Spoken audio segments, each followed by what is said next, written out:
돈이 나간 곳과 들어오는 곳에 퍼즐을 맞추는 것은 국세청 조사관들에게는 가장 기초적인 업무입니다. 단순히 현금으로 주면 모를 거야 라는 생각은 요즘 같은 디지털 금융시대에는 통하지 않는 너무나 위험하고 순진한 생각입니다.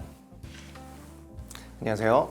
여러분의 소중한 자산을 지켜드리는 상속증여 전문 공감세무사 이승택입니다. 부모님들, 혹시 자녀에게 돈을 주실 때 어떻게 주고 계신가요? 계좌로 보내면 기록이 남으니까 불안해서 은행에 가서 5만원권 다발로 현금을 찾아다가 자녀 손에 쥐어주고 계시지 않나요? 그러면서 이렇게 생각하시죠. 현금으로 주는데 국세청이 이걸 어떻게 알겠어? 우리끼리만 입 다물면 아무도 모를 거야. 여러분이 은행 창구에서 ATM 기계 앞에서 현금을 인출하는 그 순간 국세청의 거대한 감시망에는 이미 경고등이 켜졌을지도 모릅니다. 이것은 영화 속에 나오는 도청장치나 미행 이야기가 아닙니다. 대한민국의 모든 돈의 흐름을 지켜보고 있는 금융 시스템 자체에 대한 이야기입니다. 국세청은 여러분이 언제, 어디서, 얼마를 뽑았는지, 그리고 그 돈이 최종적으로 어디로 흘러갔는지 마음만 먹으면 1원 단위까지 추적할 수 있습니다. 그런데도 여전히 많은 자산가분들이 혹은 자녀를 사랑하는 평범한 부모님들이 이 사실을 모른 채 위험한 방식으로 돈을 건네고 계십니다. 그 결과는 수년 뒤 자녀에게 세무조사라는 감당하기 힘든 폭탄으로 돌아오게 됩니다. 오늘 이 영상에서는 국세청이 현금 흐름을 들여다보는 FIU의 정체와 많은 분들이 오해하고 계시는 생활비의 비과세의 진실, 무엇보다 현금 몇 푼 주어주는 방식이 아닌 가족 법인을 통한 진짜 부의 이전 방법까지 아무도 알려주지 않았던 상속증여의 비밀을 속 시원히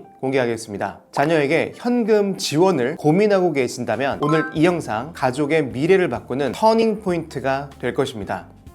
여러분들이 가장 두려워해야 할 대상, 바로 FIU입니다. 쉽게 말해 금융세계의 CCTV라고 보시면 됩니다. 많은 분들이 은행 직원이 내 거래를 국세청에 신고하나요? 라고 묻습니다. 아닙니다. 은행 직원이 하는 게 아니라 은행의 전산 시스템이 자동으로 합니다. 여기에는 두 가지 핵심 시스템이 작동합니다. 첫째, CTR입니다. 하루에 동일한 은행에서 1천만 원 이상의 현금을 입금하거나 출금하면 그 내역은 묻지도 따지지도 않고 자동으로 FIU에 보고됩니다. 선생님, 그러면 900만 원씩 며칠에 나눠서 뽑으면 되지 않나요?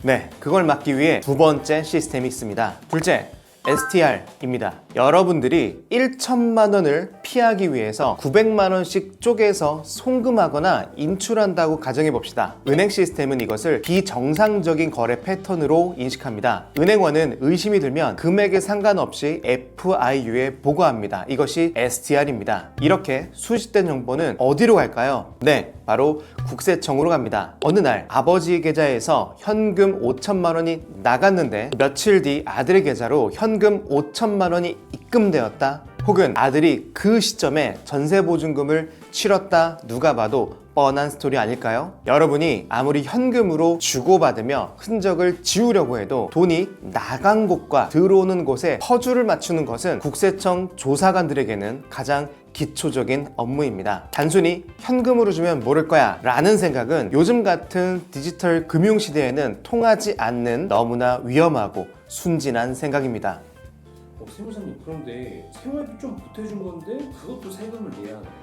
사회통념상 생활비는 비과세라면서요, 이렇게 억울함을 호소하시는 분들이 정말 많습니다. 네, 맞습니다. 우리 세법에는 사회통념상 인정되는 피부양자의 생활비, 교육비는 증여세를 물리지 않는다라는 규정이 분명히 있습니다. 하지만 여기서 사회통념과 생활비의 정의를 국세청은 아주 엄격하게 봅니다. 여러분이 자녀에게 준 생활비로 자녀가 밥을 사 먹거나 관리비를 내고 학원비를 냈다면 괜찮습니다. 그 돈은 써서 없어진 돈, 즉 소비된 돈이기 때문입니다. 하지만 부모님이 준 생활비를 아껴서 자녀가 그 돈으로 주식을 사고 코인을 사고 적금을 붓고 아파트 사는데 보탰다면 그 순간 그 돈은 더 이상 생활비가 아닙니다. 그것은 자산 취득 자금이 됩니다. 국세청의 논리는 명확합니다. 생활비는 먹고 사는데 쓰라고 준 돈이지 재산을 불리라고 준 돈이 아닙니다. 재산을 불리는 데 썼다면 그것은 바로 증여입니다. 실제로 할아버지가 손자 유학비를 대주었는데 손자가 그 돈을 아껴서 해외 주식을 샀다가 적발되어 수억 원의 증여세를 추징당한 판례가 있습니다. 또한 매달 300만 원씩 생활비를 줬는데 자녀가 자기 월급은 고스란히 저축해서 집을 샀다면 국세청은 부모님이 준 돈으로 집을 산 것이라고 간주하여 증여세를 부과합니다. 결국 생활비 명목이라 괜찮다는 말은 정말 생활비로 소비되었을 때만 유효한 방패막입니다. 자산 형성에 기여했다면 얄짤없이 과세된다는 점 팩트로 기억하셔야 됩니다.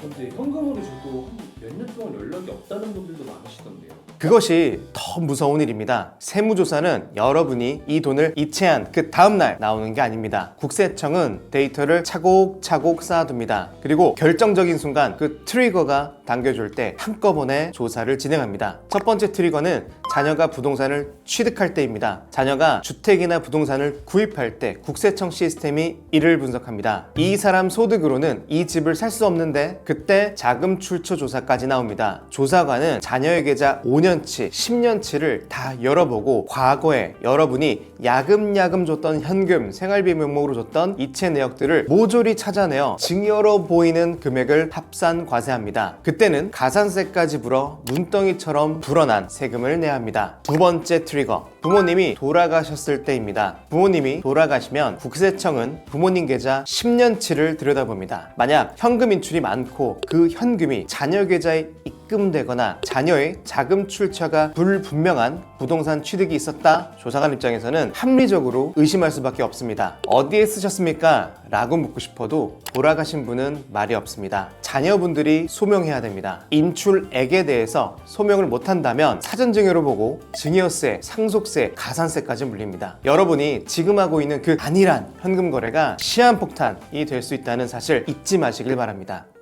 그렇다면 어떻게 해야 될까요? 자녀를 도와주고 싶은데 주지 말라는 걸까요? 아닙니다. 주는 방식을 바꾸셔야 됩니다. 현금 몇 푼 쥐어주려다 세금 폭탄 맞지 마시고 자녀에게 구조를 만들어 주십시오. 제가 제안하는 솔루션은 바로 가족법인입니다. 부모님이 자본금을 대고 자녀가 주주가 되는 법인을 만듭니다. 이때 자녀의 자본금 출처는 증여공제 한도 내에서 합법적으로 만들어줍니다. 두 번째는 자산 이전입니다. 부모님이 자녀에게 줄 현금이나 부동산을 이 법인에 투자하거나 빌려줍니다. 세 번째는 합법적인 소득 창출입니다. 법인은 이 자금으로 투자를 하거나 사업을 합니다. 그리고 자녀는 그 법인의 임직원으로서 정당하게 급여를 받거나 주주로서 배당을 받습니다. 이것이 왜 강력할까요? 단순히 현금을 주면 10%에서 50%의 증여세가 나가고 끝입니다. 그 돈은 쓰면 없어지는 돈입니다. 하지만 법인을 만들어준다면 자녀에게 합법적인 소득이 생깁니다. 국세청이 자금 출처를 물을 때 제 법인에서 받은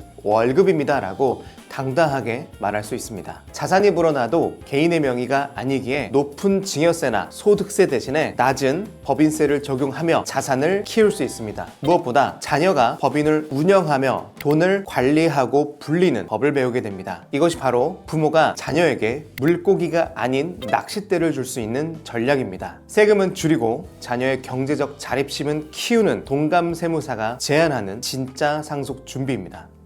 오늘 내용 정리하겠습니다. 국세청과 FIU는 여러분의 현금 흐름을 다 보고 있습니다. ATM 출금, 쪼개기 송금 다 소용없습니다. 생활비라는 핑계도 자산 형성에 쓰였다면 통하지 않습니다. 지금의 편안함이 나중에 자녀에게 세무조사라는 폭탄이 되어 돌아갈 수 있음을 명심해야 됩니다. 부모님 여러분, 자녀에게 무엇을 물려주고 싶으십니까? 쓰면 사라질 현금입니까? 아니면 평생 자녀를 지켜줄 든든한 경제적 울타리입니까? 단순히 세금을 피하는 것을 넘어 자녀가 스스로 자산을 관리하고 불려나가는 힘을 길러주는 것, 그것이 바로 부모님이 해주셔야 할 마지막 경제 교육이자 최고의 유산입니다. 우리 가족에게 딱 맞는 안전한 증여 전략, 저희 동감세무사가 함께 만들어 드리겠습니다. 추가적으로 궁금하신 점 있으시다면 언제든지 아래 댓글이나 더보기란에 연락처로 문의 남겨주세요. 지금까지 여러분의 든든한 세무 파트너 동감세무사